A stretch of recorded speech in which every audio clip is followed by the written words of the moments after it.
Hello guys, இங்கே அயலி வந்துட்டு கிச்சனில் இருக்காங்க. அப்போ இந்திராணி வந்து அவங்கள பார்க்குறாங்க. சரிங்க, நாங்கள் கிளம்புறோம், ஒரு நாளைக்கு நீங்கள் வந்து உங்கள் ஃபியான்சியை கூப்பிட்டுட்டு எங்கள் வீட்டுக்கு வரணுன்ற மாதிரி சொல்கிறாங்க.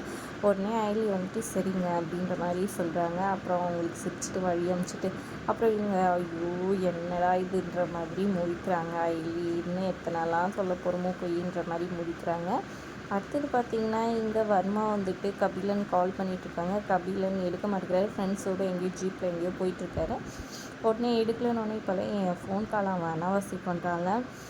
அவனுக்கு வந்து புரிய வைக்கணும், ஏன்னா அவாய்ட் பண்ணால் என்ன நடக்குன்ற மாதிரி சொல்கிறாங்க. என்னென்ன பண்ணலாம், சரக்கு கரெக்டாக வந்து சேரணும்ல, இப்போ சரக்கு வராதா அப்படின்னு சொல்லி கேட்டேன். இப்போதைக்கு வரவே வராதுன்னு சொல்லலை. நீங்கள் ஒன்று பண்ணுங்கள், நீங்கள் வந்துட்டு கபிலனை தூக்கிட்டு அந்த சரக்கை கரெக்டாக கொண்டு வந்துடுங்கன்ற மாதிரி சொல்கிறாங்க. அண்ணன் கபிலன் என்ன இருந்தாலும் நம்ம பையனான்னு சொல்கிறாங்க. டேய், நான் சொன்னதை மட்டும் நீ செய்கிறா போதும் அப்படின்ற மாதிரி சொல்கிறாங்க. பொறுத்திருந்து பார்க்கலாம் கபிலனுக்கு என்ன நடக்க போகுது என்ன ஏதுன்றது. வீடியோ பிடிச்சிருந்தா லைக் பண்ணிக்கோங்க. தேங்க்ஸ் ஃபார் வாட்சிங்.